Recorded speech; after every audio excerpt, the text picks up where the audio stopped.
Hello viewers, welcome to the commerce classes. ఈ వీడియోలో మనం డిస్కస్ చేయబోయే టాపిక్స్ వచ్చేసి removal of directors, resignation of directors, powers of directors, duties of directors and liabilities of directors. Okay, now let's start with our discussion. Okay, first topic వచ్చేసి removal of directors. Okay, a director can be removed from his office by the shareholders by the tribunal. Okay, so ఒక డైరెక్టర్ని అతని office నుంచి తొలగించాలి అని అంటే ఎవరెవరు చేయొచ్చు? షేర్ హోల్డర్స్ అండ్ ట్రిబ్యునల్ చేయొచ్చు అనమాట. ఓకే, సో ఇదేంటో మనం ఇప్పుడు చూద్దాం. Okay, removal by share holders, this is as per section 169 అనమాట. Okay, so removal by share holders, when share holders think that they are being exploited by a director, they can remove him by giving information to all the members before 14 days of annual general meeting and asking the director to give his reply to the special notice. Okay, so ఇప్పుడు share holders ఎప్పుడైతే ఒక డైరెక్టర్ని remove చేయాలి అని అనుకుంటున్నప్పుడు వాళ్ళు AGM అవుతుంది కదా, ఏజిఎం కన్నా ముందు 14 days ముందు వాళ్ళు ఒక నోటీస్ ఇవ్వాలన్నమాట కంపెనీకి.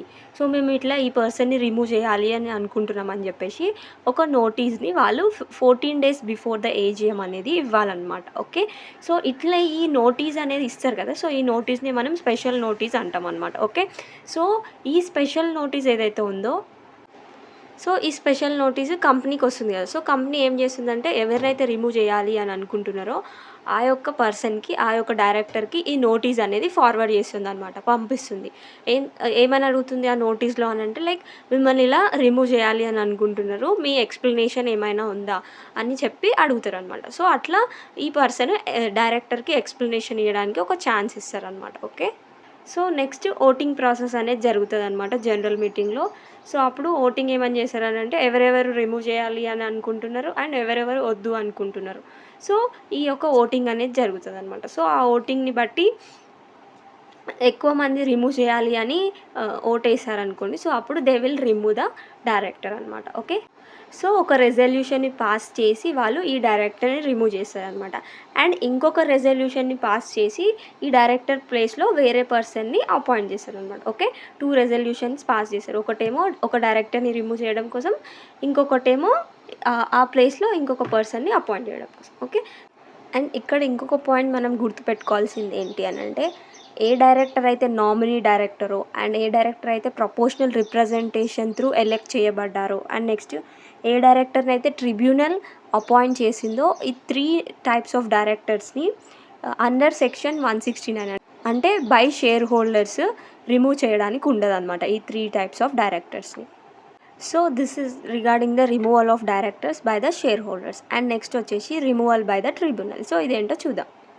సో మనము ఇందాక డిస్కస్ చేసినాం, సో ఒకవేళ ఏ డైరెక్టర్ని అయితే ట్రిబ్యునల్ అపాయింట్ చేసిందో ఆ డైరెక్టర్ని షేర్ హోల్డర్స్ రిమూవ్ చేయలేరు అని చెప్పేసి, సో అందుకనే ఏ డైరెక్టర్స్ని అయితే ట్రిబ్యునల్ అపాయింట్ చేసిందో ఆ డైరెక్టర్స్ని ట్రిబ్యునలే రిమూవ్ చేస్తుంది అనమాట. Okay, so removal by the tribunal, this is as per the section 242 of the companies act. Okay, an application to the tribunal for prevention and mismanagement, the tribunal may terminate or set aside or modify any agreement between the company and managing director or the manager or a director. Okay, so ఇక్కడ short ఫామ్లో MD అంటే managing director, M అంటే manager and D అంటే director అనమాట. Okay, so ఎప్పుడైతే share హోల్డర్స్కి ఒక director mismanagement చేస్తున్నాడు, ఫండ్స్ని రాంగ్ఫుల్గా use చేస్తున్నాడు అండ్ అతని లీగల్ రైట్స్కి బియాండ్గా వర్క్ చేస్తున్నాడు అండ్ రాంగ్ఫుల్ యాక్ట్స్ పర్ఫామ్ చేస్తున్నాడు అని అనిపించినప్పుడు, సో వాళ్ళు ఏం చేస్తారనంటే ట్రిబ్యునల్కి ఒక అప్లికేషన్ ఫైల్ చేస్తారనమాట. సో ఇతను ఇలా చేస్తుండు, మాకు డైరెక్టర్ లాగా అవసరం లేదు అని చెప్పేసి వాళ్ళు ట్రిబ్యునల్కి ఒక అప్లికేషన్ ఫైల్ చేస్తారు. ఓకే, సో ఈ అప్లికేషన్ ఫైల్ చేసిన తర్వాతకి ట్రిబ్యునల్కి ఓకే ఇది నిజమే అని అనిపించింది అనుకోండి, సో ట్రిబ్యునల్ సాటిస్ఫై అయ్యింది అని అన్నప్పుడు ట్రిబ్యునల్ ఏం చేస్తుంది అని అంటే, లైక్ ఈ డైరెక్టర్ని అపాయింట్ చేసేటప్పుడు కంపెనీకి అండ్ ఈ డైరెక్టర్కి మధ్యలో ఒక అగ్రిమెంట్ జరుగుతుంది కదా, సో ఆ అగ్రిమెంట్ని టర్మినేట్ చేస్తుంది అండ్ అతన్ని డైరెక్టర్ లాగా రిమూవ్ చేస్తుంది అనమాట. ఓకే, సో ఇట్లా రిమూవ్ చేసిన పర్సన్ మళ్ళీ 5 years వరకు ఇంకా ఏ కంపెనీలో డైరెక్టర్ లాగా వర్క్ చేయడానికి ఉండదు. Okay, so this is regarding the removal of directors by the tribunal. So మనం ఫస్ట్ ఏం డిస్కస్ చేసినాం, ఆ director can be removed by the shareholders and tribunal అని డిస్కస్ చేసినాం. ఓకే, కానీ కొన్ని కేసెస్లో ఈ ట్రిబ్యునల్ షేర్ హోల్డర్సే కాకుండా సెంట్రల్ గవర్నమెంట్ కూడా ఒక డైరెక్టర్స్ని రిమూవ్ చేయొచ్చు అనమాట. సో అదే మనకి third point, that is removal by the central government. So removal by the central government. When central government feel that the director is doing fraud, misrepresentation and bringing losses to the company, then it will remove the director. Okay, so మనము appointment discuss చేసినప్పుడు central గవర్నమెంట్కి ఒక డైరెక్టర్ని appoint చేయడం కోసం powers ఉంటాయి అని discuss చేసినాం కదా. సో ఓకే, సో ఇట్లా సెంట్రల్ గవర్నమెంట్ అపాయింట్ చేసిన డైరెక్టర్ని సెంట్రల్ గవర్నమెంటే రిమూవ్ చేస్తుంది. ఎప్పుడు అనంటే ఆ డైరెక్టర్ మిస్మేనేజ్మెంట్, ఫ్రాడ్స్ అండ్ కంపెనీకి లాసెస్ వచ్చేలాగా చేస్తున్నప్పుడు సెంట్రల్ గవర్నమెంటే రిమూవ్ చేస్తుంది అనమాట. Okay, so this is regarding the removal of director by the central government. Next topic వచ్చేసి resignation of directors. So resignation of directors. A director may resign by giving a notice in writing to the company and the board of directors. Okay, so ఇప్పుడు ఒక పర్సన్ని director లాగా appoint చేసిన తర్వాతకి అతను ఆ director పొజిషన్ని తీసుకోవద్దు అని అనుకుంటున్నాడు అని అంటే, ఆ డైరెక్టర్ పొజిషన్ నుంచి వెళ్ళిపోవాలి అని అనుకుంటున్నాడు అంటే అదే రిజైనింగ్ అనమాట. ఓకే, సో ఇట్లా రిజిగ్నేషన్ అనేది ఎలా చేస్తారు డైరెక్టర్స్ అని అంటే, వాళ్ళు ఏం చేస్తారనంటే, మేము ఇట్లా డైరెక్టర్ లాగా ఉండొద్దు అని అనుకుంటున్నాము అని చెప్పేసి ఒక నోటీస్ని ఇస్తారనమాట. సో కంపెనీకి అండ్ ద బోర్డ్ ఆఫ్ డైరెక్టర్స్కి ఒక నోటీస్ అనేది పంపిస్తారు. ఓకే, ఫస్ట్ ఈ point. Next, board on the receipt of such notice take note of the same and the company shall intimate the registrar within 30 days in the form DIR 12 along with the fee as per the company's rules 2014 and post the information on its website if any. So board ఆ resignation నోటీస్ని receive చేసుకున్న తర్వాతకి note చేసుకున్న తర్వాతకి with in 30 days, for example ఈరోజు Jan 1 ఈరోజు notice receive చేసుకుంది అంటే with in 30 days అంటే Jan 30 లోపు రిజిస్ట్రార్కి ఇన్ఫామ్ చేయాలన్నమాట, ఇంటిమేట్ చేయాలన్నమాట రిజిస్ట్రార్కి. సో ఇన్ ద ఫామ్, ఏ ఫామ్లో ఇన్ఫర్మేషన్ ఇవ్వాలి రిజిస్ట్రార్కి అని అంటే DIR 12 అనే ఫామ్లో రిజిస్ట్రార్కి ఇన్ఫామ్ అనేది చేయాలి. అండ్ ప్రిస్క్రైబ్డ్ ఫీ కూడా కట్టాలన్నమాట. సో ఈ ఫీ ఎంత కట్టాలి, ఏ ఫామ్, ఏ సిచ్యువేషన్లో ఏ ఫామ్ ఫైల్ చేయాలి అనే ఇన్ఫర్మేషన్ అంతా మనకి కంపెనీస్ రూల్స్ 2014లో ఉంటుందన్నమాట. ఓకే, నెక్స్ట్ రిజిస్ట్రార్కి ఇన్ఫామ్ చేసిన తర్వాత కంపెనీ ఏం చేయాలి అని అంటే, బోర్డ్ ఆఫ్ డైరెక్టర్స్ ఏం చేయాలి అని అంటే, ఈ రెసిగ్నేషన్ ఇన్ఫర్మేషన్, డైరెక్టర్ ఇలా రెసిగ్నేషన్ చేశాడు, రిజైన్ చేశాడు అని చెప్పేసి ఇన్ఫర్మేషన్ ఒకవేళ ఆ కంపెనీకి వెబ్సైట్ ఉంటే ఆ వెబ్సైట్లో కూడా పబ్లిష్ చేయాలన్నమాట. ఓకే, అండ్ నెక్స్ట్ వచ్చేసి further information is given in the report of the directors laid in the immediately following general meeting by the company. So ఈ డైరెక్టర్ రెసిగ్నేషన్ ఇచ్చిన తర్వాతకి నెక్స్ట్ వచ్చే జనరల్ మీటింగ్లో రిపోర్ట్ ఆఫ్ ద డైరెక్టర్స్లో ఈ యొక్క information అనేది ఉండాలి, రిజిగ్నేషన్ రిలేటెడ్ ఇన్ఫర్మేషన్ అనేది ఉండాలి. So report of the directors అంటే ఏంటి, సో జనరల్ మీటింగ్ అయినప్పుడల్లా షేర్ హోల్డర్స్కి డైరెక్టర్స్ కంపెనీ స్టేటస్ ఏం చేస్తుంది, ఎట్లా ఉంది అని చెప్తారు కదా. సో అదే మనము రిపోర్ట్ ఆఫ్ ద డైరెక్టర్స్ అంటాం అనమాట. సో అందులో ఈ రెసిగ్నేషన్ రిలేటెడ్ ఇన్ఫర్మేషన్ కూడా ఉండాలన్నమాట. Okay, this is regarding the first point. And next వచ్చేసి the resigning director may also forward a copy of the resignation to the registrar along with the reasons for the resignation in the form DIR 12 within 30 days. Okay, so ఎవరైతే director resign చేస్తున్నారో ఆ director ఏం చేయాలి అని అంటే, so అతను resign చేసేటప్పుడు resignation letter ఏదో ఉంటుంది కదా, సో ఆ లెటర్ యొక్క కాపీని రిజిస్ట్రార్కి ఫార్వర్డ్ చేయాలన్నమాట, రిజిస్ట్రార్ ఆఫ్ ద కంపెనీస్కి ఫార్వర్డ్ చేయాలి. అండ్ ఈ రెసిగ్నేషన్ కాపీతో పాటు DIR 11 అనే ఫామ్ని ఫిల్ చేసి ఈ రెసిగ్నేషన్ కాపీతో పాటు రిజిస్ట్రార్కి పంపించాలన్నమాట. ఓకే, సో మరి ఎప్పటిలోపు ఈ ఇన్ఫర్మేషన్ అంతా రిజిస్ట్రార్కి ఇవ్వాలి అని అంటే, ఈరోజు రిజైన్ చేసే విత్ ఇన్ 30 days లోపు మనము ఈ ఇన్ఫర్మేషన్ అంతా రిజిస్ట్రార్కి ఫార్వర్డ్ అనేది చేయాల్సి ఉంటుంది. Okay, this is about second point. Next వచ్చేసి effective date of resignation by the director. So from the date on which the notice of resignation of the director is received by the company or the date if any specified by the director in the notice whichever is later. Okay, so ఏ రోజు నుంచి resignation అనేది ఎఫెక్ట్లోకి వస్తుంది అని అంటే, ఆ resignation నోటీస్ని ఏ రోజైతే company receive చేసుకుంటుందో ఆ రోజు నుంచి, లేదా డైరెక్టర్ మెన్షన్ చేసి ఉంటాడు కదా ఏదో ఒక డేట్ ఆ నోటీస్లో, సో ఆ రోజు నుంచి. ఈ రెండిట్లలో ఏది లేటర్, ఏది తర్వాత డేట్ అయితే ఆ రోజు నుంచి ఈ రెసిగ్నేషన్ అనేది ఎఫెక్ట్లోకి వస్తుంది. సో ఫర్ ఎగ్జాంపుల్ నేను ఒక డైరెక్టర్ అండ్ నా రెసిగ్నేషన్ నోటీస్ అనేది కంపెనీ వాళ్ళు January 1st రిసీవ్ చేసుకున్నారు. అండ్ నేను ఆ రెసిగ్నేషన్ నోటీస్లో ఏమైనా మెన్షన్ చేశానంటే నేను ఫిబ్రవరి నుంచి డైరెక్టర్ లాగా కంటిన్యూ అవ్వాలి అనుకోవట్లేదు అని చెప్పేసి మెన్షన్ చేసిన. సో ఇందులో ఏది later date, January 1st February 1st? February 1st later date కాబట్టి February 1st నుంచి నా రెసిగ్నేషన్ అనేది ఎఫెక్ట్లోకి వస్తుంది. So this is regarding the effective date. Director shall be made liable after his resignation for offences which occurred during his tenure. Okay, so ఇప్పుడు నేను కంపెనీలో work చేస్తున్నప్పుడు కొన్ని ఫ్రాడ్స్, ఆఫెన్సెస్ అనేవి జరిగినాయి అనమాట. సో ఇప్పుడు నేను రిజైన్ చేసిన, ఆ ఫ్రాడ్స్కి నాకు ఎటువంటి సంబంధం లేదు అని అంటే కుదరదు. నేను ఉన్నప్పుడు ఏవైతే ఫ్రాడ్స్, ఏవైతే ఆఫెన్సెస్ జరిగినాయో వాటన్నిటికీ నేను లయబుల్. ఈవెన్ దో ఇప్పుడు నేను ఆ కంపెనీలో పార్ట్ కాకపోవచ్చు, కానీ అప్పుడు పార్టే కదా. అంటే ఆ ఫ్రాడ్స్ జరుగుతున్నప్పుడు నేను ఉన్నా కదా, ఆ ఫ్రాడ్స్ జరగకుండా చూసుకోవాలి కదా, చూసుకోలేదు, అందుకని లయబుల్ అనమాట. Okay, next powers to appoint directors in case where all the directors resign from the company. So ఎవరికి పవర్స్ ఉంటాయి, ఒకవేళ అందరు డైరెక్టర్స్ కంపెనీ నుంచి రిజైన్ చేసిండ్రు అన్నప్పుడు ఏం జరుగుతుందో చూద్దాం. Okay, the promoter or in his absence the central government shall appoint required number of directors who shall hold the office till the directors are appointed by the company in the general meeting. Okay, so ఇట్లా ఈరోజు January 1st ఈరోజు అందరు directors resign చేసిండ్రు అన్నప్పుడు ఇంకా promoter ఉంటే promoter ఇంకా వేరే డైరెక్టర్స్ని అపాయింట్ చేస్తారు. లేకపోతే in his absence central government required number of డైరెక్టర్స్ని అపాయింట్ చేస్తుంది అనమాట. సో వీళ్ళు ఎప్పటి వరకు కంటిన్యూ అవుతారు మరి అని అంటే నెక్స్ట్ AGM వరకు కంటిన్యూ అవుతారు అనమాట. నెక్స్ట్ జనరల్ మీటింగ్ అవుతుంది కదా, సో అప్పుడు షేర్ హోల్డర్స్ వేరే డైరెక్టర్స్ని అపాయింట్ చేస్తారు కదా, సో అప్పటి వరకు ఈ యొక్క డైరెక్టర్స్ అనేవాళ్ళు కంటిన్యూ అవుతారు అనమాట. అండ్ నెక్స్ట్ వచ్చేసి duty after resignation. So after receiving the resignation the chairman of the board of directors BOD has noted it and the letter informing the receipt of resignation should be sent to the director.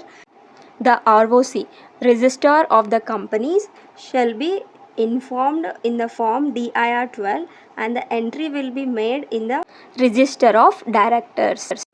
So ఒక director resignation పంపించిన తర్వాతకి ఆ నోటీస్ని board of directors receive చేసుకున్న తర్వాతకి board of డైరెక్టర్స్లో chairman ఉంటారు కదా, so ఆ చైర్మన్ ఏం చేస్తారంటే ఆ రెసిగ్నేషన్ని నోట్ డౌన్ చేసుకున్న తర్వాతకి ఓకే మేము రెసిగ్నేషన్ రిసీవ్ చేసుకున్నాము అని చెప్పి ఒక నోటీస్ని ఎవరైతే డైరెక్టర్ రెసిగ్నేషన్ ఇచ్చారో వాళ్ళకి పంపించాలన్నమాట. అండ్ ఆ తర్వాతకి రిజిస్ట్రార్కి కూడా ఈ ఇన్ఫర్మేషన్ అనేది ఇవ్వాలి. ఓకే, రిజిస్ట్రార్కి కూడా ఈ ఇన్ఫర్మేషన్ ఇవ్వాలి. రిజిస్ట్రార్ ఆఫ్ కంపెనీస్కి ఇన్ఫర్మేషన్ అనేది DIR 12 అనే ఫామ్లో ఇవ్వాలన్నమాట. ఆ తర్వాతకి రిజిస్ట్రార్ ఏం చేస్తారు, రిజిస్టర్ ఆఫ్ ద డైరెక్టర్స్ ఉంటుంది కదా, సో రిజిస్టర్ ఆఫ్ ద డైరెక్టర్స్లో ఈ ఇన్ఫర్మేషన్ అనేది రికార్డ్ చేసుకుంటాడు అనమాట. Okay, and at next BM అంటే బోర్డ్ మీటింగ్లో LOR అంటే letter of resignation is placed before board and recorded in the minutes of the meeting. It is common to place on record appreciation of the services of the concerned director. General notice is given to the public. Okay, so next BM అని అంటే board meeting అవుతుంది కదా, ఈ resign చేసినప్పటి నుంచి board meeting అవుతుంది కదా, so ఆ బోర్డ్ మీటింగ్లో లెటర్ ఆఫ్ రికగ్నిషన్ని ప్లేస్ చేస్తారు. అండ్ తర్వాతకి డిస్కషన్స్ అన్నీ చేస్తారు కదా బోర్డ్ మీటింగ్. సో ఆ మీటింగ్లో ఏమేమి డిస్కషన్ చేసిండ్రు, ఏమేమి డెసిషన్స్ తీసుకుండ్రు అవన్నీ ఒక రికార్డ్లో రాస్తారనమాట. సో ఆ రికార్డ్నే మనము మినిట్స్ అంటాం అనమాట. ఓకే, సో అప్పుడు ఏం చేస్తారు, ఈ నెక్స్ట్ బోర్డ్ మీటింగ్ అవుతుంది కదా, సో ఆ బోర్డ్ మీటింగ్ మినిట్స్లో ఈ రెసిగ్నేషన్ రిలేటెడ్ ఇన్ఫర్మేషన్ కూడా మెన్షన్ చేస్తారనమాట. ఓకే, అండ్ నెక్స్ట్ బోర్డ్ మీటింగ్లో ఏం చేస్తారు అని అంటే ఇంకా ఇప్పుడు రిజైన్ చేసిన డైరెక్టర్ ఉన్నారు కదా, సో ఆ డైరెక్టర్ని అప్రిషియేట్ చేస్తారు, అతను చేసిన మంచి పనులన్నిటి గురించి మాట్లాడతారు. అండ్ తర్వాతకి వాటిని కూడా రికార్డ్ చేస్తారు అనమాట. అండ్ జనరల్ నోటీస్ అనేది పబ్లిక్కి కూడా ఇస్తారనమాట. ఈ పర్టికులర్ డైరెక్టర్ మా కంపెనీ నుంచి రిజైన్ చేశారు అని చెప్పేసి నోటీస్ అనేది పబ్లిక్కి ఇవ్వడం జరుగుతుంది. Okay, this is regarding the resignation of director. With this we have completed the resignation of directors. And next topic వచ్చేసి powers. So section 179 and section 180 of the companies యాక్ట్లో ఏముంటుంది అని అంటే డైరెక్టర్స్కి ఎట్లాంటి పవర్స్ ఉంటాయి అండ్ ఆ పవర్స్ పైన ఉండే రిస్ట్రిక్షన్స్ ఏంటి, సో వాటి గురించి ఈ 179 అండ్ 180 సెక్షన్స్లో ఉంటుందన్నమాట. ఓకే, ఇప్పుడు మనం పవర్స్ ఏంటి, ఎన్ని టైప్స్ ఆఫ్ పవర్స్ ఉన్నాయని డిస్కస్ చేద్దాం. Okay, a company is an artificial person acts through the directors. So company అనేది artificial person through directors business activities అన్నీ క్యారీ చేస్తుంది company. Okay, so board of directors BOD are given powers to manage the company. So ఇంకా మరి directors through act చేస్తున్నప్పుడు వాళ్ళకి కొన్ని powers ఇవ్వాలి కదా మేనేజ్ చేయడం కోసం కంపెనీకి. సో అందుకనే వాళ్ళకి కొన్ని పవర్స్ ఇస్తారనమాట. And share holders also cannot interfere in the domain of powers. So కొన్ని కేసెస్లో అయితే షేర్ హోల్డర్స్ కూడా వాళ్ళు పవర్స్ ఎగ్జిక్యూట్ చేసేటప్పుడు ఇంటర్ఫియర్ అవ్వడానికి ఉండదన్నమాట. సో ఈ పవర్స్ ఎవరెవరు ఎలా వస్తాయి వాళ్ళకి అని అంటే they are given by the act. So companies యాక్ట్లో మెన్షన్ చేసినట్టుగా పవర్స్ ఉంటాయి. అండ్ కొన్నిసార్లు ఎంఓఏ మెమరాండంలో కొన్ని పవర్స్ ఉంటాయి. And AOA articles of association through కూడా కొన్ని పవర్స్ అనేవి డైరెక్టర్స్కి వస్తాయి అన్నమాట. Okay, so this is regarding the introduction to the powers. Next వచ్చేసి ఈ పవర్స్ అనేది మనము 4 కేటగిరీస్ లాగా డివైడ్ చేయొచ్చు అనమాట. డైరెక్టర్స్కి ఉండే పవర్స్, ఒక కంపెనీలో డైరెక్టర్స్కి ఉండే పవర్స్ని మనం 4 కేటగిరీస్ లాగా డివైడ్ చేయొచ్చు. సో ఫస్ట్ వచ్చేసి జనరల్ పవర్స్, సెకండ్ వచ్చేసి powers under section 179 subsection 3, and third category వచ్చేసి powers under rule 8, and fourth category వచ్చేసి అదర్ మ్యాటర్స్లో ఉండే పవర్స్ అనమాట. ఓకే, అండ్ ఫస్ట్ వచ్చేసి general powers. So these powers are given by the companies act 2013. So ఈ general powers అనే powers డైరెక్టర్స్కి ఎలా వస్తాయి అని అంటే కంపెనీస్ యాక్ట్లో అండర్ సెక్షన్ 179 ప్రకారంగా వస్తాయి అన్నమాట. Okay, so the directors can do what the company is authorized to do unless there are any express restrictions on their powers. Okay, so ఈ జనరల్ పవర్స్ యూస్ చేసి డైరెక్టర్స్ ఏం చేయొచ్చు అని అంటే కంపెనీ ఏ works అయితే ఏ యాక్టివిటీస్కి అయితే పర్మిషన్ ఉందో కంపెనీకి ఏ బిజినెస్ అయితే క్యారీ చేయడానికి పర్మిషన్ ఉందో ఆ బిజినెస్ అన్నీ క్యారీ చేయొచ్చు అనమాట directors. Okay, this is regarding the general power. There are however 2 limitations upon their powers. So directors యొక్క ఈ జనరల్ పవర్స్ పైన 2 లిమిటేషన్స్ అనేవి ఉన్నాయంట. సో ఆ లిమిటేషన్స్ ఏంటో మనం ఇప్పుడు చూద్దాం. సో ఫస్ట్ లిమిటేషన్ వచ్చేసి the board shall not exercise those powers which under companies act or the MOA or otherwise are required to be exercised by the company in the general meeting. So కొన్ని powers ఉంటాయి. So ఆ పవర్స్ని exercise చేసుకోవడానికి general మీటింగ్లో shareholders permission తీసుకున్న తర్వాతకే ఆ పవర్స్ని use చేసుకోనికి ఉంటుంది. సో ఇది ఒక ఫస్ట్ రిస్ట్రిక్షన్ అనమాట. సో జనరల్ మీటింగ్లో పర్మిషన్ తీసుకోవాలి. Next, in exercising all such powers or doing of any such act the board will be subject to the provisions of this or any other act the MOA or AOA. So second limitation ఏంటి అని అంటే like ఏ works అయితే act permit చేస్తుందో, MOA permit చేస్తుందో, AOA permit చేస్తుందో ఆ యాక్ట్సే వీళ్ళు చేయాలి. అంతేగాని వాళ్ళకి 10,000 వర్త్ కాంట్రాక్ట్లోకి ఎంటర్ అవ్వడం కోసం పర్మిషన్ ఇస్తే వాళ్ళు 1 lakh వర్త్ కాంట్రాక్ట్లోకి ఎంటర్ అవ్వనీకి ఉండదు అనమాట. సో ఇది రిస్ట్రిక్షన్ అనమాట. ఎంత ఎక్స్టెంట్ ఆఫ్ పవర్స్ ఇచ్చినారో అంత మాత్రమే యూస్ చేసుకోవాలి. Okay, so this is regarding the limitations to the general powers. And next వచ్చేసి do shareholders have right to intervene. So ఎప్పుడైతే డైరెక్టర్స్ వాళ్ళ పవర్స్ని ఎక్సర్సైజ్ చేసుకుంటున్నప్పుడు షేర్ హోల్డర్స్కి ఇంటర్ఫియర్ అవ్వడానికి రైట్ ఉందా అని అంటే నో వాళ్ళకి రైట్ లేదు. కానీ కొన్ని ఎక్సెప్షనల్ కేసెస్లో వాళ్ళు ఇంటర్ఫియర్ అవ్వచ్చు అనమాట. సో ఆ ఎక్సెప్షనల్ కేసెస్ ఏంటో మనం ఇప్పుడు చూద్దాం. సో ఫస్ట్ వచ్చేసి directors acting mala fide. Okay, so ఎప్పుడైతే డైరెక్టర్స్ వాళ్ళకి ఇచ్చిన పవర్స్ కన్నా ఎక్కువ పవర్స్ యూజ్ చేసుకుంటున్నారు, వాళ్ళకి 10,000 వర్త్ కాంట్రాక్ట్లోకి ఎంటర్ అవ్వమన్నారు అనుకుందాం. ఫర్ ఎగ్జాంపుల్ అట్లా అనుకుందాం. సో అన్నప్పుడు వాళ్ళు 1 lakh కాంట్రాక్ట్లోకి ఎంటర్ అవుతే వాళ్ళకి ఇచ్చిన ఎక్స్టెంట్ ఆఫ్ పవర్స్ కన్నా ఎక్కువ యూజ్ చేస్తున్నట్టు కదా.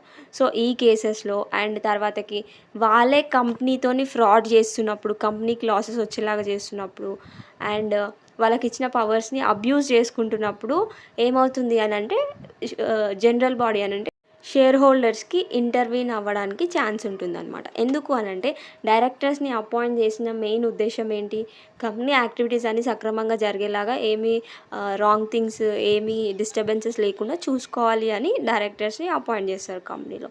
కానీ వాళ్ళే ఆ రాంగ్ థింగ్స్ అన్నీ చేస్తున్నప్పుడు అవన్నిటిని కరెక్ట్ చేసేది ఎవ్వరు చేయలేరు. కాబట్టి షేర్ హోల్డర్స్ ఇంటర్వ్యూన్ అవుతారనమాట. Okay, so this is regarding the first exception. And second వచ్చేసి, సో నెక్స్ట్ వచ్చేసి బోర్డ్ ఇన్కంపిటెంట్.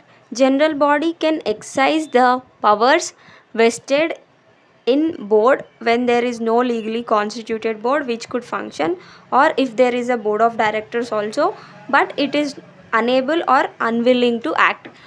సో ఈ పాయింట్ సింపుల్గా చెప్పాలి అని అంటే, ఒక కంపెనీలో డైరెక్టర్స్ లేనప్పుడు షేర్ హోల్డర్స్ పవర్స్ని ఎక్సైజ్ చేయొచ్చు. అండ్ డైరెక్టర్స్ ఉన్నా కానీ వాళ్ళకి ఆ యాక్టివిటీస్ పర్ఫామ్ చేయడం ఇష్టం లేదు, ఒక క్యాజువల్ వేకెన్సీని ఫిల్ చేయడం ఇష్టం లేదు అన్నప్పుడు షేర్ హోల్డర్స్ ఫిల్ చేయొచ్చు ఇంకా. So this is regarding the second exception. And next వచ్చేసి deadlock situation. So deadlock అంటే ఏంటి అని అంటే, ఒక డైరెక్టర్తో ఇంకొక డైరెక్టర్ అగ్రీ చేయనప్పుడు, డిసగ్రిమెంట్ ఉన్నప్పుడు, వాళ్ళలో వాళ్ళే గొడవ పడుతున్నప్పుడు, సో వాళ్ళలో వాళ్ళు గొడవ పట్టుకుంటూ ఉన్నప్పుడు, సో వాళ్ళ కంపెనీ గురించి ఎక్కడ ఆలోచించారు కదా. సో అందుకనే కంపెనీ యొక్క మంచిని ఆలోచించి షేర్ హోల్డర్స్ ఇంటర్వ్యూన్ అవ్వడానికి డెడ్ లాక్ సిచ్యువేషన్లో ఛాన్స్ అనేది ఉంటుందన్నమాట. Okay, so this is regarding the third exception. And fourth exception వచ్చేసి రెసిడ్యుయరీ పవర్స్. సో కంపెనీలో డైరెక్టర్స్కి కొన్ని పవర్స్ ఇచ్చిన తర్వాతకి షేర్ హోల్డర్స్కి కూడా కొన్ని పవర్స్ అనేవి ఉంటాయన్నమాట. సో వాటిని మనము రెసిడ్యుయరీ పవర్స్ అని అంటాం అనమాట. ఓకే, సో ఎప్పుడైతే డైరెక్టర్ సరిగా వర్క్ చేస్తలేరు అండ్ కంపెనీకి లాసెస్ వచ్చే ఛాన్స్ ఉన్నాయో, సో అప్పుడు వీళ్ళు షేర్ హోల్డర్స్ ఈ రెసిడ్యుయరీ పవర్స్ని యూస్ చేసి ఇంటర్వ్యూన్ అనేది అవ్వచ్చు అనమాట. అంటే ఇంటర్ఫియర్ అవ్వచ్చు, థింగ్స్ని కరెక్ట్ చేయొచ్చు. Okay, so this is all about the exception. So first exception వచ్చేసి directors acting mala fide, and second వచ్చేసి డైరెక్టర్స్ ఇన్కంపిటెంట్, అండ్ నెక్స్ట్ వచ్చేసి deadlock situation, and last వచ్చేసి residuary powers. With this we have completed the first category of the powers, that is general powers. And next వచ్చేసి powers. ఈ powers under section 179 subsection 3 ప్రకారంగా వచ్చిన powers. ఏమేమి activities చేయడం కోసం ఈ powers అనేవి ఉంటాయో మనము చూద్దాం ఇప్పుడు. So second category of powers under section 179 subsection 3 ఏంటి అని అంటే, matters which shall be considered at the meeting of the board. Okay, so ఇప్పుడు మనము డిస్కస్ చేయబోయే మ్యాటర్స్ ఉన్నాయి కదంటే some activities.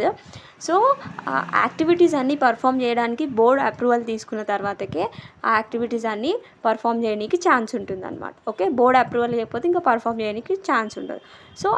So A functions or else activities perform చేయడానికి board approval తీసుకోవాలో మనం ఇప్పుడు చూద్దాం. ఓకే, ఫస్ట్ వచ్చేసి to make calls on share holders for unpaid money. Okay, so ఇప్పుడు మనకి మనం షేర్స్ తీసుకున్నప్పుడు మన దగ్గర నుంచి అంత మనీ ఒకటేసారి కలెక్ట్ చేయరనమాట. సో అప్లికేషన్ ఫైల్ చేసేటప్పుడు కొంచెం మనీ కలెక్ట్ చేస్తారు, తర్వాత ఫస్ట్ కాల్ అంటారు, సెకండ్ కాల్ అంటారు, థర్డ్ కాల్ అంటారు. సో అట్లా కలెక్ట్ చేస్తారు మనీని. అట్లా 2 కాల్స్ అయిపోయినాయి అనుకుంటే సెకండ్ కాల్ థర్డ్ కాల్ ఉంది కదా, సో అది అన్పెయిడ్ మనీయే కదా. సో ఎప్పుడైతే ఆ సెకండ్ కాల్కి థర్డ్ కాల్కి వెళ్దాము అనుకుంటున్నారో, అన్పెయిడ్ మనీని కలెక్ట్ చేద్దాము అనుకుంటున్నారో, సో అప్పుడు బోర్డ్ అప్రూవల్ తర్వాతకే చేయాల్సి ఉంటుందన్నమాట. So this is regarding the first point. And second వచ్చేసి to authorize buyback of securities. Okay, so ఇప్పుడు షేర్స్ స్టాక్ మార్కెట్లో ట్రేడింగ్ అవుతాయి కదా, సో ఆ షేర్స్ని మళ్ళీ ఆ పర్టికులర్ కంపెనీయే కొనుక్కుంటే దాన్ని బైబ్యాక్ అంటాం అనమాట. ఓకే, సో ఇప్పుడు నేను ఏ కంపెనీ నా షేర్స్ ట్రేడ్ అవుతున్నాయి షేర్ మార్కెట్లో, స్టాక్ మార్కెట్లో ట్రేడ్ అవుతున్నాయి అనుకుందాం. ఓకే, సో అన్నప్పుడు ఇంకా నా దగ్గర మస్తు మనీ ఉన్నాయి, ఇంకా నేను షేర్ హోల్డర్స్ దగ్గర నుంచి కొనేసుకోవాలి అనుకుంటున్నా బైబ్యాక్.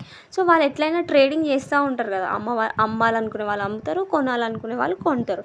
సో అట్లా ఎవరైతే అమ్ముతున్నారో వాళ్ళ దగ్గర నుంచి నేను కొనుక్కుంటా, కంపెనీ మళ్ళీ తిరిగి వాళ్ళ సెక్యూరిటీస్ని కొనుక్కుంటుంది అనమాట. So this is buyback. So ఇట్లా బైబ్యాక్ చేయాలన్నప్పుడు కూడా బోర్డ్ ఆఫ్ డైరెక్టర్స్ యొక్క అప్రూవల్ అనేది ఉండాలి. నెక్స్ట్ వచ్చేసి to issue securities or debentures. So ఇంకా కొత్త సెక్యూరిటీస్ డిబెంచర్స్ ఇష్యూ చేయాలి అన్నప్పుడు కూడా బోర్డ్ అప్రూవల్ ఉండాలి. అండ్ నెక్స్ట్ వచ్చేసి టు బారో మనీస్. సో ఏదైనా ఇంకా మనీ బారో చేయాలి అన్నప్పుడు కూడా బోర్డు యొక్క అప్రూవల్ ఉండాలి. And next to invest the funds of the company. So ఈ పర్టికులర్ కంపెనీ ఏదైతే ఉందో ఆ కంపెనీ దగ్గర ఉన్న ఫండ్స్ని ఇన్వెస్ట్మెంట్స్ చేయాలి అన్నప్పుడు కూడా బోర్డ్ అప్రూవల్తోనే ఇన్వెస్ట్ చేయాలన్నమాట. Next to grant or give guarantee or provide security for loans. So వేరే వాళ్ళకి కంపెనీ లోన్స్ ఇచ్చేటప్పుడు ఆర్ ఎల్స్ వేరే వాళ్ళు లోన్స్ తీసుకున్నప్పుడు గ్యారంటీ లాగా ఉండాలన్నా సెక్యూరిటీ లాగా ఉండాలి అన్నా కూడా బోర్డు యొక్క అప్రూవల్ తీసుకున్న తర్వాతకే చేయాలన్నమాట. ఓకే, నెక్స్ట్ వచ్చేసి to approve financial statements and board report. So financial స్టేట్మెంట్స్ని అప్రూవ్ చేయడానికి కూడా కరెక్టేనా కాదా, అన్ని ఫైనాన్షియల్ స్టేట్మెంట్స్ అంతా ఇన్ఫర్మేషన్ అంతా కరెక్ట్గా ఉందా లేదా అని చూసిన తర్వాత ఒకవేళ కరెక్ట్గా ఉంటే అప్పుడే అప్రూవ్ చేస్తారనమాట. అండ్ బోర్డ్ రిపోర్ట్ కూడా అంతే. ఓకే, నెక్స్ట్ వచ్చేసి to diversify the business of the company. So company ఇప్పటివరకు ఒక ప్రోడక్టే ప్రొడ్యూస్ చేసింది, ఇంకా వేరే ప్రోడక్ట్స్ ప్రొడ్యూస్ చేయాలి అన్నప్పుడు డైవర్సిఫికేషన్ అనమాట. సో ఇట్లా డైవర్సిఫికేషన్లోకి వెళ్ళాలి అన్నప్పుడు కూడా బోర్డ్ అప్రూవల్ తర్వాతకే వెళ్ళాల్సి ఉంటుంది. అండ్ నెక్స్ట్ వచ్చేసి to approve amalgamation, merger and reconstruction. And next వచ్చేసి to approve amalgamation, merger and reconstruction. So వేరే కంపెనీలో అమాల్గమేట్ అవ్వాలి అనుకుంటున్నప్పుడు, లేకపోతే మర్జ్ అవ్వాలి అనుకుంటున్నప్పుడు, అండ్ రీకన్స్ట్రక్షన్ చేయాలి అనుకుంటున్నప్పుడు కంపెనీలో బోర్డ్ అప్రూవల్ తర్వాతకే జరుగుతుంది. అండ్ నెక్స్ట్ వచ్చేసి to take over or acquire controlling stake in the other company. So వేరే కంపెనీలో మనం కంట్రోలింగ్ స్టేక్ అని అంటే మోర్ నెంబర్ ఆఫ్ షేర్స్ తీసుకోవాలి అని అనుకుంటున్నప్పుడు, ఆ కంపెనీని కంట్రోల్ చేయాలి అనే ఉద్దేశంతో స్టేక్ తీసుకోవాలి అని అనుకుంటున్నప్పుడు బోర్డ్ అప్రూవల్ తర్వాతకే తీసుకోవాల్సి ఉంటుంది. అండ్ నెక్స్ట్ వచ్చేసి any other matter which may be prescribe. So ఇంకా ఇక్కడ కొన్నే ఇచ్చిండ్రు మనకి, కాకపోతే సెక్షన్ 179లో ఇంకా చాలా పెద్ద లిస్టే ఉంటుంది అనమాట. సో అవన్నీ కూడా అనమాట. So other matters which may be prescribed అంటే అది. Okay, so with this we have completed the second category of powers which are given to the directors. Okay, and next వచ్చేసి third category of powers. So ఈ powers అన్నీ కూడా మనకి rule 8 of the company rules 2014లో mention చేసిండ్రు అనమాట. Okay, so ఈ powers ఏంటో చూద్దాం. సో మనకి మనం ఇప్పుడు డిస్కస్ చేయబోయే యాక్టివిటీస్ అన్నిటికీ బోర్డు యొక్క రెజల్యూషన్ కావాలి అని అంటే బోర్డు అప్రూవల్ ఇస్తేనే ఆ యాక్టివిటీస్ అన్నీ చేయనీకి ఉంటుంది అనమాట. అంటే బోర్డుకి పవర్ ఉన్నట్టే కదా. సో ఈ కింద యాక్టివిటీస్ అన్నీ చేయడం కోసము power rule 8 of the companies rules 2014 board of డైరెక్టర్స్కి ఇచ్చిందనమాట. So let's discuss those activities. So first వచ్చేసి టు మేక్ పొలిటికల్ కాంట్రిబ్యూషన్, అంటే పొలిటికల్ పార్టీస్కి ఏదైనా ఫండ్స్ ఇవ్వాలి అన్నప్పుడు కూడా బోర్డు అప్రూవల్ తీసుకున్న తర్వాతకే ఇవ్వాల్సి ఉంటుంది. అండ్ నెక్స్ట్ వచ్చేసి to appoint or remove KMP అంటే కీ మేనేజీరియల్ పర్సనల్ అనమాట. ఓకే, సో ఒక కీ మేనేజీరియల్ పర్సన్ అపాయింట్ చేయాలన్నా రిమూవ్ చేయాలి అన్నా కానీ ఈ బోర్డు అప్రూవల్ తర్వాతకే జరుగుతుంది, బోర్డు రెజల్యూషన్ పాస్ చేసిన తర్వాతకే జరుగుతుంది అనమాట. Next to appoint internal auditors. So internal auditors అని అంటే లైక్ వీళ్ళు with in the company work చేస్తారనమాట. అంతా అకౌంటింగ్ ప్రాసెస్ అంతా కరెక్ట్గా జరుగుతుందా లేదా అని చూస్తారనమాట. ఏమైనా మిస్టేక్స్ ఉన్నాయా లేవా చూస్తారు, కరెక్ట్ చేస్తారు. Okay, and secretarial auditor. So వీళ్ళు ఏం చేస్తారు అని అంటే రూల్స్ అండ్ రెగ్యులేషన్స్, లాస్ అన్నీ ఫాలో చేస్తున్నారా లేదా అని చూస్తారు అనమాట. ఓకే, సో ఇలా ఇంటర్నల్ ఆడిటర్స్ని అండ్ సెక్రటేరియల్ ఆడిటర్స్ని అపాయింట్ చేయడం కోసము బోర్డ్ అప్రూవల్ తీసుకోవాలి. ఓకే, సో నెక్స్ట్ వచ్చేసి to buy and cell investments held by the company. So ఒకవేళ కంపెనీ ఏదైనా ఇన్వెస్ట్మెంట్ని పర్చేస్ చేయాలి అని అనుకుంటే బోర్డ్ అప్రూవల్ తర్వాతనే పర్చేస్ చేయాలి. అండ్ నెక్స్ట్ ఏదైనా కంపెనీ దగ్గర ఉన్న ఇన్వెస్ట్మెంట్స్ని సేల్ చేయాలి అని అంటే బోర్డ్ అప్రూవల్ తర్వాతకే చేయాలన్నమాట. ఓకే, అండ్ నెక్స్ట్ వచ్చేసి to accept or renew public deposits. ఒకవేళ పబ్లిక్ దగ్గర నుంచి డిపాజిట్స్ని యాక్సెప్ట్ చేయాలి అని అనుకుంటున్నప్పుడు బోర్డ్ అప్రూవల్ తీసుకోవాలి.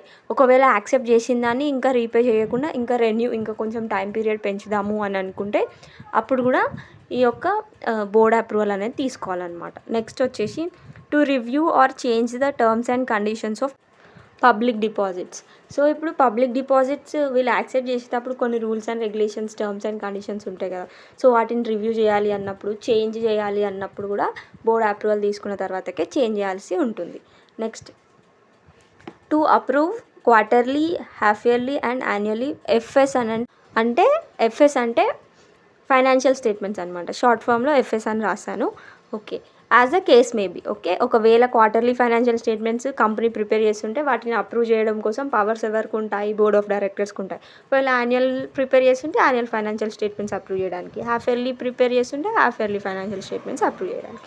Okay, so this is regarding the third category of powers which are given as per the Rule 8 of the Companies Rules 2014 to the Board of Directors. And next last category వచ్చేసి fourth category of powers given to the board of directors. They are other matters అనమాట. So ఇప్పుడు మనం పైన discuss చేసినవి కాకుండా ఇంకా కొన్ని థింగ్స్లో కూడా బోర్డ్ ఆఫ్ డైరెక్టర్స్కి పవర్స్ ఉంటాయన్నమాట. సో అవేంటో మనం ఇప్పుడు చూద్దాం. సో ఫస్ట్ వచ్చేసి ఇష్యూ ఆఫ్ షేర్స్. ఒక షేర్స్ ఇష్యూ చేయాలి అని అంటే మనకి బోర్డ్ ఆఫ్ డైరెక్టర్స్ అప్రూవల్ తర్వాతకే చేయాలన్నమాట.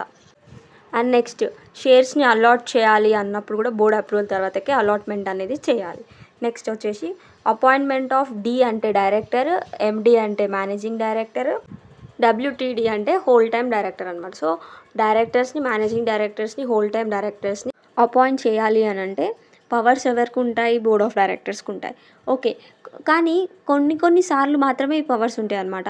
ఎంఓఏలో, ఏఓఏలో ఇట్లా డైరెక్టర్స్ వీళ్ళని అపాయింట్ చేయొచ్చు అని పవర్స్ ఇచ్చినప్పుడు మాత్రమే వీళ్ళు అపాయింట్ చేయొచ్చు.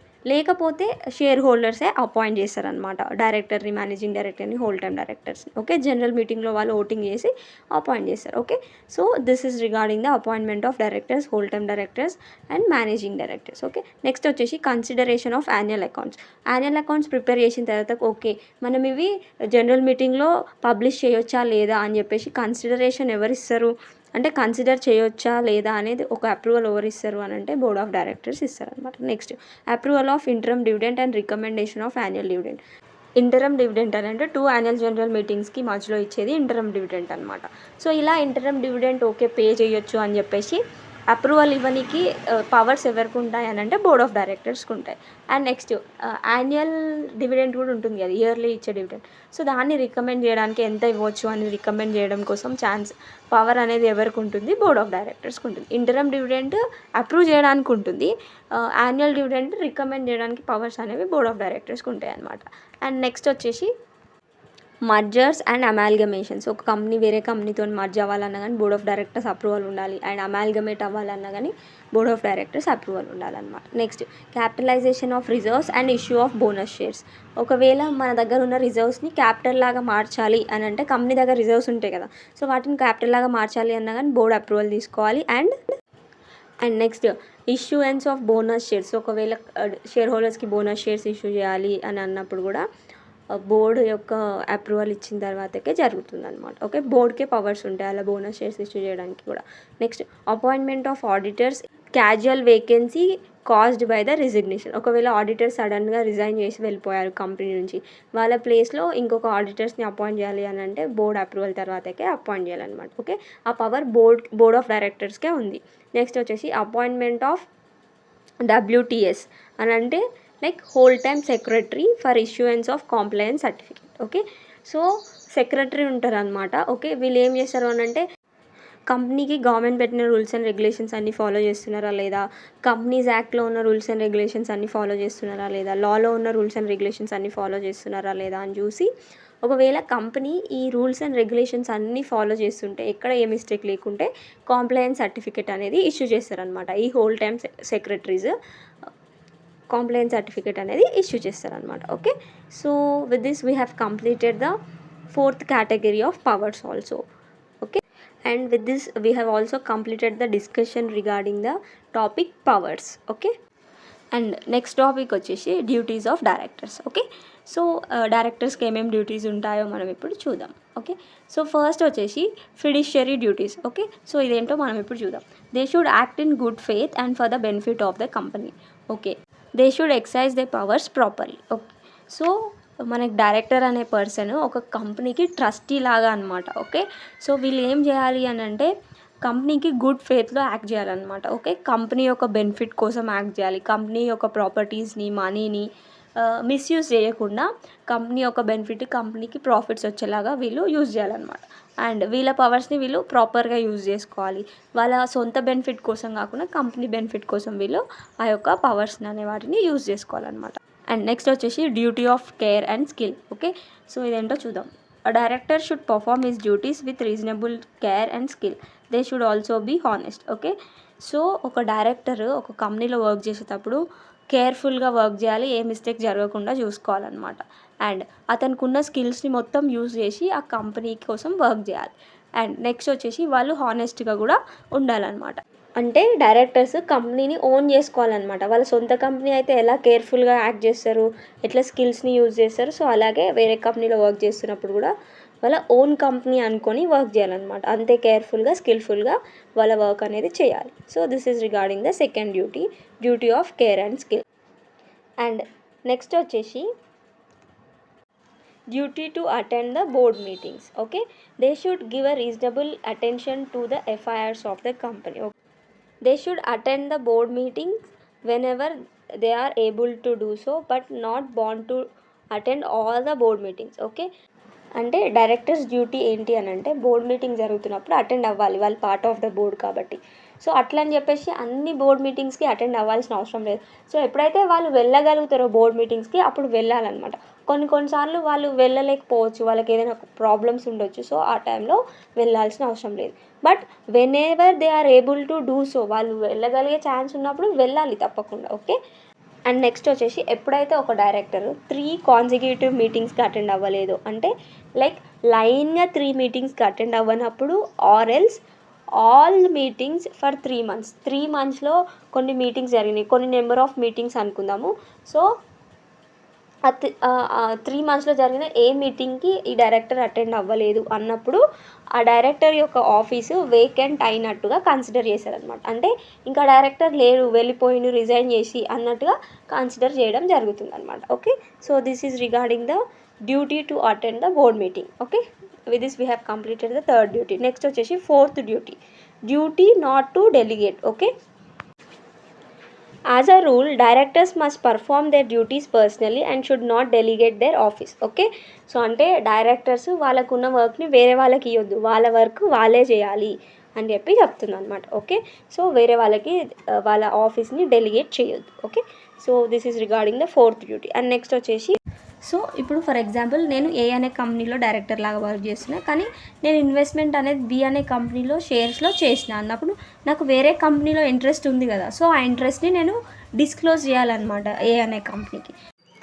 సో ఇప్పుడు ఫర్ ఎగ్జాంపుల్ ఏ అనే కంపెనీ బి అనే కంపెనీతో కాంట్రాక్ట్లోకి ఎంటర్ అవ్వాలి అనుకుంటుంది. సో అన్నప్పుడు ఏ అనే కంపెనీలో బోర్డ్ మీటింగ్ జరుగుతుంది. అప్పుడు నేను డైరెక్టర్ కాబట్టి నేను బోర్డ్ మీటింగ్లో అటెండ్ అవుతా. నేను ఇప్పుడు ఏ ఒక్క థాట్తోని నేను బోర్డ్ మీటింగ్లో అటెండ్ అవ్వాలి, బి అనే కంపెనీకి ఒకవేళ ప్రాఫిట్స్ వస్తుంది కాంట్రాక్ట్ వల్ల అన్నప్పుడు నా పర్సనల్ ఇంట్రెస్ట్ని ఎన్హాన్స్ చేసుకోవడం కోసం నేను ఆలోచించాలా, లేకపోతే ఈ బోర్డ్ మెంబర్ లాగా ఆలోచించాలా? సో కాన్ఫ్లిక్ట్ అవుతుంది కదా. సో అట్లా కాన్ఫ్లిక్ట్ కాకుండా ఉండడం కోసం మన ఇంట్రెస్ట్ వేరే కంపెనీలో ఏదైతే ఉంటుందో అది డిస్క్లోజ్ చేయాలన్నమాట. ఓకే, సో మనం ఇప్పుడు ఇక్కడ ఏముందో చదువుదాం. As an agent of the company, director must see to it that his interest and duty do not conflict. So అతని personal interest and professional duty conflict అవ్వకుండా ఉండేలాగా చూసుకోవాలి. For proper exercise of the functions of the director it is essential that he should be disinterested, that is he should be free from any conflicting interest. So అట్లా conflicting interest ఉండొద్దు. So మనం ఇందాక ఎగ్జాంపుల్లో చూసినాం, అట్లా ఉండొద్దు అని చెప్తున్నారు అనమాట. It follows that company can avoid a contract in which the director has an interest unless the prior sanction of the board has been taken. Okay, so ఇట్లా ఏవైనా ఇంట్రెస్ట్ ఉంటే డైరెక్టర్స్ డిస్క్లోజ్ చేయాలి.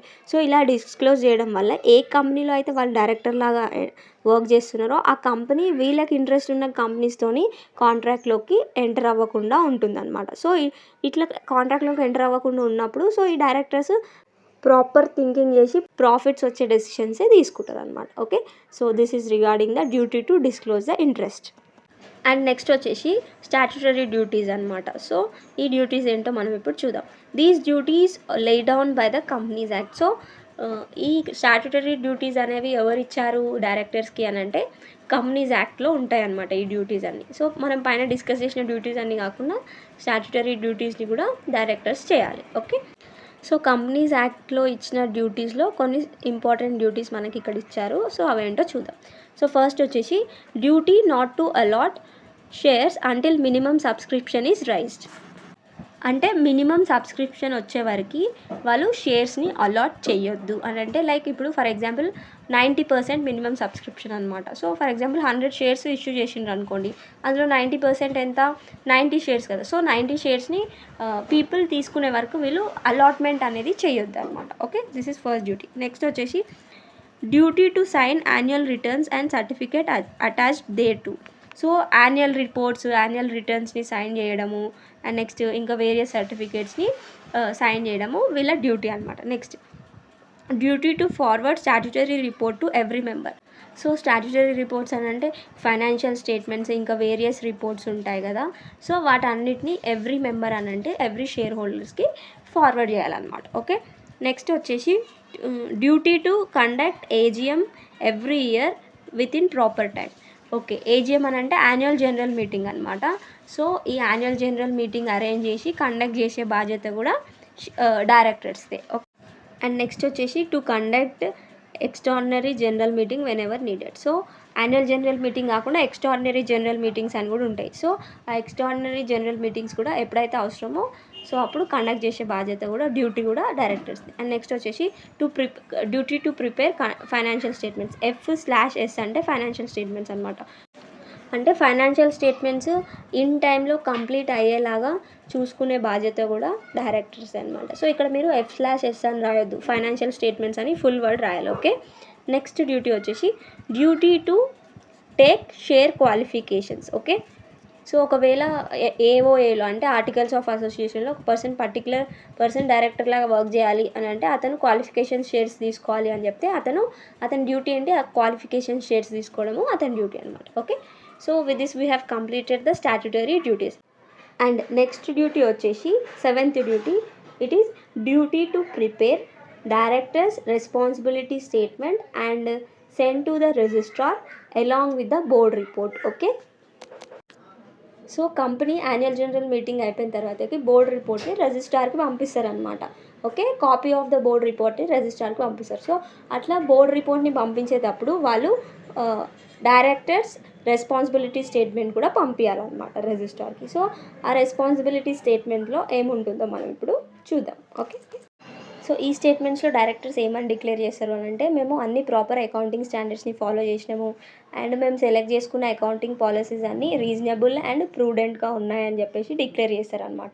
అండ్ ఇంకా మేము accounts prepare చేసేటప్పుడు reasonable skill కేర్ని use చేసి prepare చేసేలాగా చూసాము అని చెప్పేసి డిక్లరేషన్ చేస్తారనమాట. అండ్ ఇంకా వీళ్ళు ఏం చెప్తారనంటే మేము యూజ్ చేసిన ఈ accounting policies and accounting standards వల్ల మా యొక్క కంపెనీ యొక్క ట్రూ అండ్ ఫెయిర్ వ్యూ అని అంటే మా కంపెనీ ప్రాఫిట్స్ ఎంత ఉందో అంతనే ఈ అకౌంట్స్ చూపిస్తున్నాయి అని చెప్పేసి డిక్లేర్ చేస్తారనమాట. ఇంకా ఏమీ ఫ్రాడ్స్ అండ్ ఎర్రర్స్ లేకుండా మేము చూసుకున్నామని చెప్పేసి డిక్లరేషన్ అనేది ఇస్తారనమాట. సో ఇట్లా డిక్లరేషన్ ఇవ్వడం కూడా, ఇట్లా డైరెక్టర్స్ రెస్పాన్సిబిలిటీ స్టేట్మెంట్స్ ఇవ్వడం కూడా ఈ డైరెక్టర్స్ యొక్క డ్యూటీ అనమాట. Okay, with this we have completed the 7th duty also, that is duty to prepare directors responsibility statement and send it to the registrar along with the boards report.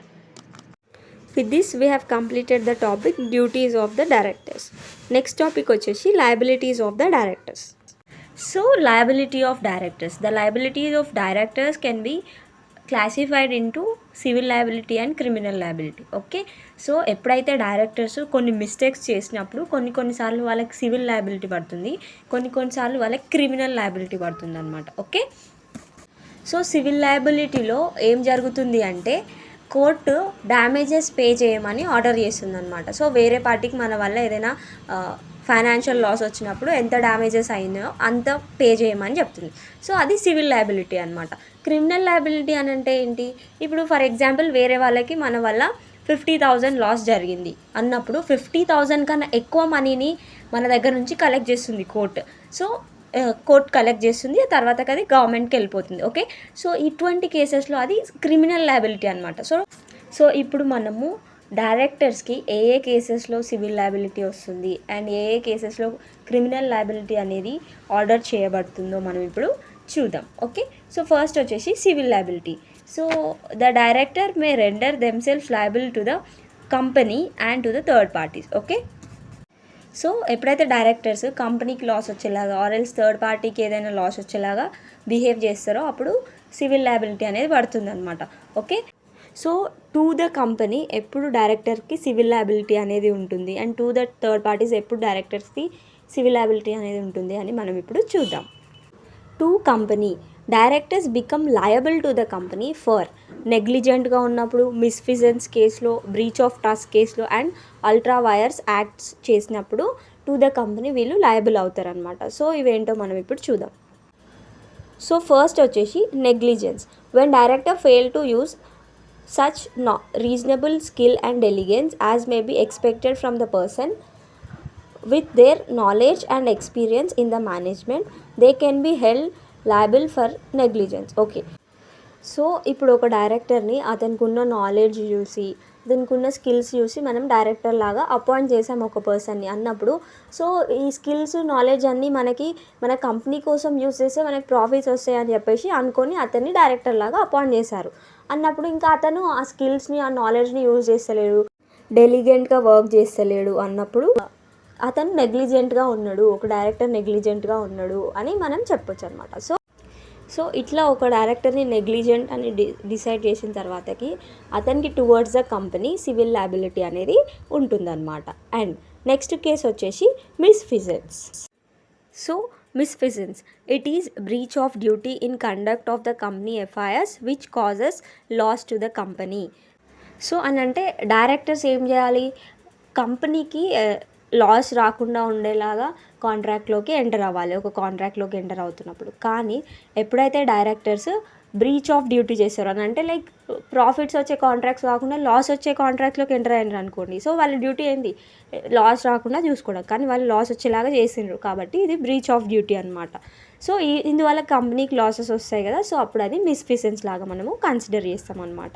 And next వచ్చేసి fraud or underhand dealing make a director liable for any loss suffered. So directors ఎప్పుడైతే frauds underhand dealings చేస్తారో అప్పుడు అది misfeasance కింద consider చేస్తారు and breach of duty కింద consider చేస్తారు అనమాట. ఓకే, ఇట్లా ఫ్రాడ్స్ అండర్ హ్యాండ్ డీలింగ్స్ చేయడం వల్ల కంపెనీకి ఏదైనా లాస్ వస్తే ఆ లాస్ని మొత్తం డైరెక్టర్సే పే చేయాలన్నమాట. సో ఎవరెవరైతే ఆ ఫ్రాడ్లో ఇన్వాల్వ్ అయినారో సో వాళ్ళందరూ లయబుల్ అవుతారు అనమాట towards the company. This is second case. And next వచ్చేసి breach of trust. They are liable for breach of trust if there is any misapplication of funds of the company. So మనము legal position of the directors discuss చేసేటప్పుడు to some extent directors trustees లాగా కంపెనీకి అని చెప్పినాం అనమాట. Okay, అన్నప్పుడు వీళ్ళు ఏం చేయాలి, డైరెక్టర్స్ కంపెనీ యొక్క ప్రాపర్టీస్ని, మనీని అండ్ ఇంకా ఫండ్స్ని సరిగ్గా యూజ్ చేయాలి లాసెస్ రాకుండా. సో ఎప్పుడైతే వీళ్ళు ఈ ఫండ్స్ని మిస్అప్లికేషన్ చేస్తారో, వాళ్ళ సొంత లాభాల కోసం వాడుకుంటారో, కంపెనీ లాభాల కోసం కాకుండా, సో అప్పుడు వాళ్ళు ట్రస్ట్ని బ్రీచ్ చేసిండ్రు అని చెప్పొచ్చు అనమాట. ఓకే, సో ఇట్లా బ్రీచ్ ఆఫ్ ట్రస్ట్ కేసులో కూడా వాళ్ళు కంపెనీకి లయబుల్ అవుతారు అనమాట. So this is third case. And last వచ్చేసి fourth case, that is ultra vires acts. Okay, when directors do any acts which are in excess of they powers or which are ultra wires and the company suffers loss, the directors are liable personally. So ఎప్పుడైతే డైరెక్టర్స్కి ఇచ్చిన powers కన్నా ఎక్కువ use చేసుకుంటున్నారో, beyond the extent of powers వాళ్ళు act చేస్తారో అప్పుడు ఆ యాక్ట్స్ని మనము అల్ట్రా వైర్స్ యాక్ట్స్ అంటాం అనమాట. ఓకే, అండ్ ఇంకా వాళ్ళు పర్మిషన్ తీసుకోవాలి ఒక యాక్టివిటీ పర్ఫామ్ చేసేటప్పుడు, కానీ వాళ్ళు పర్మిషన్ తీసుకోలేదు అన్నప్పుడు కూడా వాటిని మనము అల్ట్రా వైర్స్ యాక్ట్స్ అని చెప్తాం అనమాట. సో ఇలా అల్ట్రా వైర్స్ యాక్ట్స్ చేసినప్పుడు అందువల్ల కంపెనీకి ఏదైనా లాస్ వస్తే వాళ్ళు పర్సనల్గా లయబుల్ అనమాట. ఓకే, సో కంపెనీకి వచ్చిన లాస్ని వాళ్ళు పే చేయాల్సి ఉంటుంది. Okay, so this is regarding the ultra vires acts. Okay, and next వచ్చేసి towards the third parties. So ఇప్పుడు అయిపోయింది కంపెనీ టువర్డ్స్ ఏమేమి యాక్టివిటీస్ చేస్తే సివిల్ లయబిలిటీ అనేది డైరెక్టర్స్కి వస్తుందని మనం ఇంతవరకు డిస్కస్ చేసినాం. నెక్స్ట్ వచ్చేసి టువర్డ్స్ ద థర్డ్ పార్టీస్ ఎప్పుడు వాళ్ళు సివిల్ లయబిలిటీ వస్తుంది డైరెక్టర్స్కి అని మనం ఇప్పుడు డిస్కస్ చేద్దాం. Okay, so liability to third parties. So ఎప్పుడెప్పుడు towards the third parties directors లయబుల్లో మనం ఇప్పుడు చూద్దాం. సో ఫస్ట్ వచ్చేసి as to contracts. Okay, so ఇదేంటో చూద్దాం. Directors are not liable to the third parties on the contracts which they make on behalf of the company. So ఒకవేళ వాళ్ళు company behalf కాంట్రాక్ట్స్లోకి ఎంటర్ అవుతే, సో థర్డ్ పార్టీస్కి ఏదైనా loss జరిగితే అప్పుడు directors are not liable. Okay, and మరి ఎప్పుడు లయబుల్ డైరెక్టర్స్ కాంట్రాక్ట్స్ చేసినప్పుడు ఇప్పుడు చూద్దాం మనం. They will be liable only when the ordinary agents will be liable under those circumstances. So వీళ్ళు ఎప్పుడైతే on behalf of the company కాంట్రాక్ట్లోకి ఎంటర్ అవుతాడో అప్పుడు లయబుల్ అవ్వరు.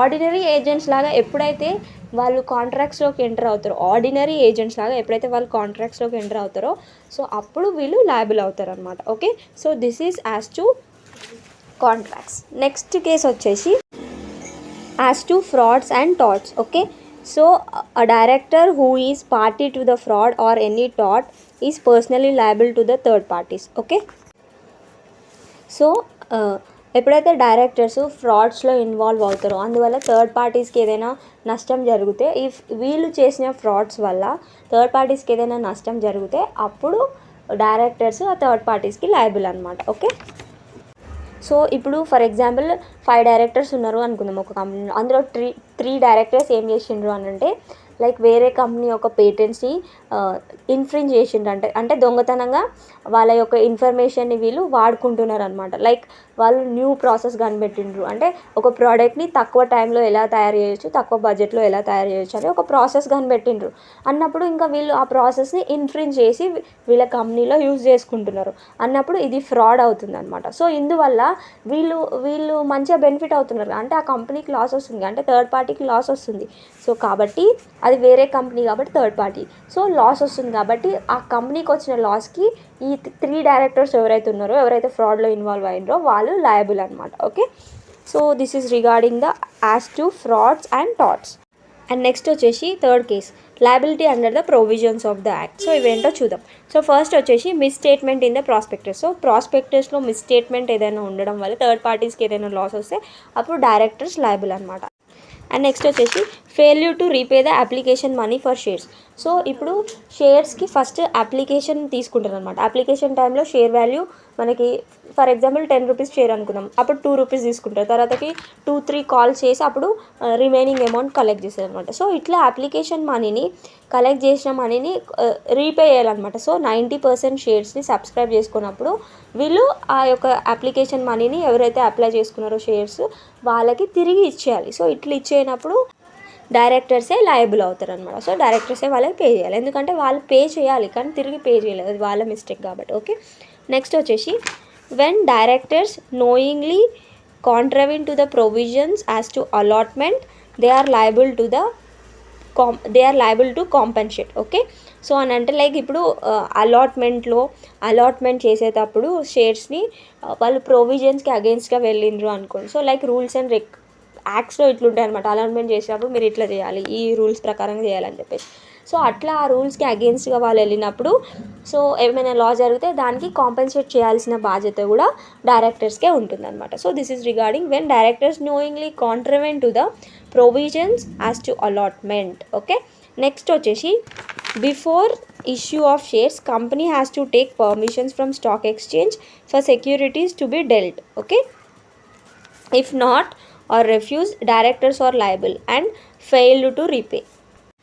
సో ఎప్పుడైతే మనము స్టాక్ ఎక్స్చేంజ్లో మన షేర్స్ని డిబెంచర్స్ని ఇష్యూ చేద్దాము అని అనుకుంటున్నప్పుడు, సెక్యూరిటీస్ని ఇష్యూ చేద్దాము అని అనుకున్నప్పుడు స్టాక్ ఎక్స్చేంజ్ పర్మిషన్ తీసుకోవాలన్నమాట. ఓకే, సో అట్లా పర్మిషన్ తీసుకోకుండా మనము ఇష్యూ చేస్తే అదంతా వాయిడ్ అయిపోతుంది అనమాట. ఓకే, సో అన్నప్పుడు థర్డ్ పార్టీస్కి ఇందువల్ల ఏదైనా లాసెస్ వచ్చినప్పుడు అప్పుడు డైరెక్టర్సే లయబుల్ అనమాట. Okay, so this is regarding the 4th point. And next వచ్చేసి in case of fraudulent trading. So ఎప్పుడైతే డైరెక్టర్స్ వాళ్ళకున్న పవర్స్ని అబ్యూస్ చేసి అని అంటే లైక్ మిస్యూజ్ చేసి ఫ్రాడ్స్లో ఇన్వాల్వ్ అయ్యి ఫ్రాడ్లెంట్ ట్రేడింగ్ చేయడం వల్ల థర్డ్ పార్టీస్కి ఏదైనా లాస్ వస్తే అప్పుడు ఈ డైరెక్టర్స్ ఎవరైతే ఫ్రాడ్లెంట్గా ట్రేడింగ్ చేశారో వాళ్ళే లయబుల్ అనమాట. Okay, so with this we have completed the civil liability. And next వచ్చేసి క్రిమినల్ లయబిలిటీ. సో ఇప్పుడు మనము డైరెక్టర్స్ ఏ యాక్టివిటీస్ ఏ యాక్ట్స్ చేస్తే వాళ్ళకి క్రిమినల్ లయబిలిటీ అనేది పడుతుందో ఇప్పుడు మనము చూద్దాం. So criminal liability. So criminal liability is imposed on the directors when they fail to perform the duties which are imposed by the Companies Act 2013.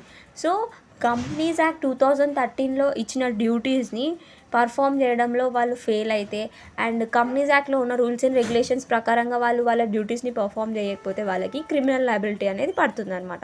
So criminal liability maybe in the form of fine or imprisonment. So ఈ criminal liability అనేది fine రూపంలో ఉండుండొచ్చు, imprison రూపంలో కూడా ఉండుండొచ్చు అనమాట. So ఇప్పుడు మనము డైరెక్టర్స్ ఏ యాక్ట్స్ పర్ఫామ్ చేస్తే వాళ్ళకి క్రిమినల్ లయబిలిటీ అనేది వస్తుందో చూద్దాం. సో ఫస్ట్ వచ్చేసి filing of prospectus with untrue statement. అంటే ఎప్పుడైతే ప్రాస్పెక్టస్లో ఫాల్స్ స్టేట్మెంట్స్ ఇస్తారో సో అప్పుడు డైరెక్టర్స్కి క్రిమినల్ లయబిలిటీ అనేది ఉంటుంది. అండ్ నెక్స్ట్ వచ్చేసి inviting deposits against the rules. So rules ప్రకారంగా కాకుండా రూల్స్ని అతిక్రమించి ఎప్పుడైతే కంపెనీస్ పబ్లిక్ డిపాజిట్స్ని యాక్సెప్ట్ చేస్తాయో సో అప్పుడు క్రిమినల్ లయబిలిటీ అనేది ఉంటుందన్నమాట. సో ఈ లయబిలిటీ ఏముంటుంది అని అంటే 7 years imprisonment and 25 lakhs fine అనేది ఉంటుంది. సో ఫైన్ అండ్ ఇంప్రిజన్మెంట్ రెండు ఉంటాయి. So this is as per section 74. And next వచ్చేసి issuing false advertisements inviting deposits. So ఎప్పుడైతే పబ్లిక్ డిపాజిట్స్ ఇన్వైట్ చేస్తూ ఫాల్స్ అడ్వర్టైజ్మెంట్స్ ఇస్తారో అప్పుడు 3 years ఇంప్రిజన్మెంట్స్ ఆర్ 50,000 ఫైన్ అనేది పడుతుందన్నమాట. Okay, this is as per section 26. And next వచ్చేసి fraudulently inducing persons to invest money. This is as per section 36 అనమాట. So ఎప్పుడైతే ఇన్వెస్టర్స్ని frauds చేసి వాళ్ళు మన కంపెనీలో ఇన్వెస్ట్ చేసేలాగా చేస్తారో అప్పుడు డైరెక్టర్స్కి ఈ యొక్క క్రిమినల్ లయబిలిటీ అనేది ఉంటుంది. సో మరి యాజ్ పర్ సెక్షన్ 36 ఈ ఫ్రాడ్లెంట్గా ఇన్వెస్టర్స్ని మన కంపెనీలో ఇన్వెస్ట్ చేసేలాగా చేసినందుకు డైరెక్టర్స్కి ఏం లయబిలిటీ ఉంటుంది అని అంటే 10 years ఇంప్రిజన్మెంట్ అంటే 10 years jail or else fine ఉంటుందన్నమాట. సో ఫైన్ అమౌంట్ అనేది మనకి ఇక్కడ మెన్షన్ చేయలేదు. సో ఈ రెండిట్లలో ఏదో ఒకటి ఉంటుంది. Next failure to repay excess application money. So ఇప్పుడు ఫర్ ఎగ్జాంపుల్ 1000 shares ఉన్నాయి కానీ 2000 members షేర్స్ కోసం అప్లై చేసిండ్రు అన్నప్పుడు ప్రోరాటా బేసిస్ పైన షేర్స్ అనేవి అలాట్ చేయడం జరుగుతుందన్నమాట. అంటే కంపెనీ ఏమని డిసైడ్ చేస్తుంది అని అంటే ఫర్ ఎగ్జాంపుల్ ఎవ్రీ 5 sharesకి 1 shareని అలాట్ చేద్దాం. ఒక పర్సన్ 5 shares కొనుక్కుంటే అతనికి ఒక షేర్స్ మనము అలాట్ చేయొచ్చు అని డిసైడ్ చేసింది అనమాట. అంటే 10 shares కొనుక్కుంటే 2 shares వస్తాయి అనమాట. 10 sharesకి అప్లై చేస్తే 2 shares వీళ్ళు ఇస్తారు. సో ఇట్లా. సో ఇప్పుడు మనం ఒక ఎగ్జాంపుల్ తీసుకుందాం. ఒక పర్సన్ 5 shares కోసం అప్లై చేసిండు. సో మనం ఏమని డిస్కస్ చేసినాము అంటే షేర్ వాల్యూ మొత్తం ఒకటేసారి కలెక్ట్ చేయరు అనమాట. సో కాల్స్ వైజ్గా కలెక్ట్ చేస్తారు. అప్లికేషన్ అప్పుడు కొంచెం, అలాట్మెంట్ అప్పుడు కొంచెం, తర్వాత కాల్స్ వైజ్గా కలెక్ట్ చేస్తారు. సో ఇప్పుడు మనము ఒక పర్సన్ 5 sharesకి అప్లై చేసిండు అనుకుందాము. అప్లికేషన్ అప్పుడు 3 rupees పే చేయాలి అనుకుందాం. సో 5 sharesకి ఎన్ని షేర్స్ ఇస్తుండ్రు? ఒక షేరే ఇస్తుండ్రు. సో ఇప్పుడు 5 sharesకి ఎంత అప్లికేషన్ మనీ పే చేసిండు? అతను 15 rupees పే చేసిండు. సో 3 5s are 15 అనమాట. ఓకే, కానీ ఇప్పుడు ఇతనికి ఒక్క షేరే అలాట్ చేసిండు కాబట్టి ఇతను 3 rupees పే చేసి ఉండాల్సింది అన్నప్పుడు షేర్ వాల్యూ ఎంత అనుకుందాం? ఒక షేర్ ప్రైస్ 10 rupees అనుకుందాం. అందులో 3 rupees ఇతను పే చేసేసిండు.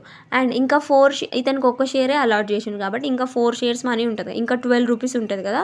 సో దీన్ని వీళ్ళు ఏం చేస్తారనంటే లైక్ అలాట్మెంట్ మనీ పే చేయాలి కదా, అంటే ఇంకా 7 rupees పే చేయాలి కదా. ఆ 7 rupeesని ఈ ఎక్సెస్ 12 rupees నుంచి తీసుకుంటారు అనమాట. సో అంటే ఇంకా 7 rupees కూడా తీసేసిన తర్వాత ఎంత ఉంది? 12 rupees మిగిలినాయి. ఒక షేర్ పక్కన తీసేసి ఇంకా 4 sharesకి ఇతను ఎక్స్ట్రా పే చేసిండు అప్లికేషన్ మనీ. 3 4s are 12 అయినాయి. సో ఈ 12 rupeesలో నుంచి ఇంకా 7 rupees ఒక షేర్ అలాట్ చేసిండు కాబట్టి ఆ షేర్కి పే చేయాలి. సో 12 - 7 5 rupees ఎక్సెస్ ఉంటుంది కదా.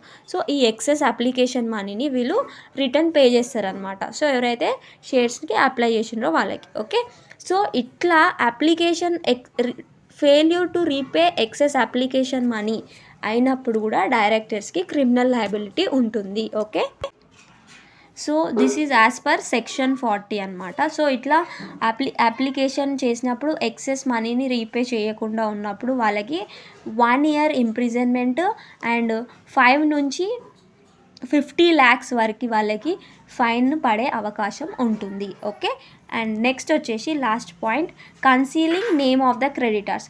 సో ఈ కంపెనీకి ఎవరైతే క్రెడిటర్స్ ఉన్నారో వాళ్ళ నేమ్ చెప్పకుండా బయటికి రాకుండా కన్సీల్ చేస్తున్నప్పుడు అది కూడా క్రిమినల్ లయబిలిటీ కిందకే వస్తుంది. And this is as per section 66 ప్రకారంగా వీళ్ళకి 10 years jail or else fine పడే ఛాన్స్ ఉంటుంది, or else jail plus fine రెండు వచ్చే ఛాన్సెస్ కూడా ఉంటుందన్నమాట. సో ఈ యాక్టివిటీస్ అన్నీ చేస్తే క్రిమినల్ లయబిలిటీ అనేది వస్తుంది అని మనం డిస్కస్ చేసినాం.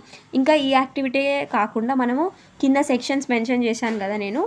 సో ఈ కింద మెన్షన్ చేసిన సెక్షన్స్లో ఉన్న యాక్టివిటీస్ని కూడా as per the act rules and regulations ప్రకారంగా పర్ఫామ్ చేయకపోతే అండ్ రూల్స్ అండ్ రెగ్యులేషన్స్ని వయలేట్ చేసినప్పుడు ఆ యొక్క యాక్ట్స్ని క్రిమినల్ యాక్ట్స్ లాగా కన్సిడర్ చేసి డైరెక్టర్స్ పైన క్రిమినల్ లయబిలిటీ అనేది ఇంపోజ్ చేయడం జరుగుతుందన్నమాట. Okay, so with this we have completed criminal liabilities of directors, and with this we have also completed the discussion regarding the liabilities of directors. So with this we have completed the discussion regarding removal, resignation, powers, duties and liabilities of directors, and I hope that you are clear with the concept. And if you have liked my explanation, please like, share and subscribe. Thanks for watching.